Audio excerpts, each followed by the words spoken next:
সে মূলত তার বিরুদ্ধে একটা দুর্নীতির সাথে তিনি যুক্ত ছিলেন এবং তিনি মাস্টারমাইন্ড ছিলেন বা তার নির্দেশে করা হয়েছে।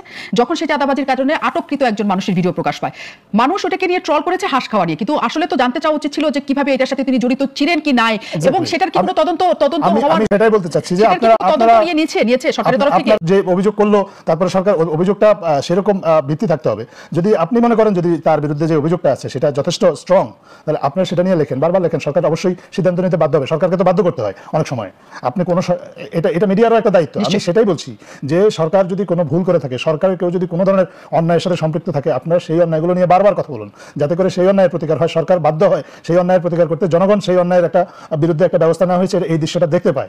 সেটা নিয়ে কথা না বলে গুরুত্বহীন কথাকে এমনভাবে হাইলাইট করা হয়, আপনার তখন আসল সমস্যাগুলো আড়াল করে যায়। আরিফুল ভাই কিছু বলতে চেয়েছিলেন এই প্রসঙ্গে। খাওয়া যে বিষয়টা, সেই স্টেটমেন্ট কি দিচ্ছে, বলছে রাত গভীর হয়ে যায় আমার কাজ করতে করতে, ভোর রাতে যখন হয়ে যায় তখন আমি ওখানে হাঁস খেতে যাই, আর হাঁস যদি না পাই তখন আমি ওয়েস্টিনে চলে আসি। আপনি খেয়াল করে দেখেন, কথা হচ্ছে তার বাড়িতে নাকি এটা কাজ করার কোনো লোক নাই, মানে ওই সময় ইয়ে করে। এটাও তো একটা রং স্টেটমেন্ট।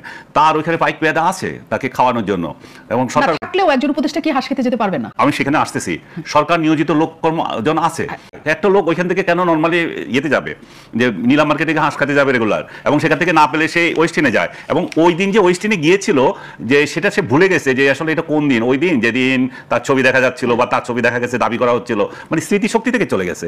এই যে অসংলগ্ন কথাবার্তা, এই জন্যই মানুষ সন্দেহ করছে। হাঁস খাওয়ার প্রসঙ্গটা এই জন্য আসছে, ভাই আপনি নিলাম মার্কেটে যেয়ে খেতে পারেন, আমি গেছি, আপনি গেছে, আমরা খেয়েছি, কিন্তু আপনি ওইখানে না পেলে আবার ওয়েস্টিনে চলে আসে। আপনার স্ট্যাটাসের সাথে যায় কিনা সেটা দেখবেন। বাংলাদেশের একজন সার্ভিং অ্যাডভাইজারের স্ট্যাটাসের সাথে ওয়েস্টিনে যাওয়া যায় না? শেষ করতে দেন আমাকে।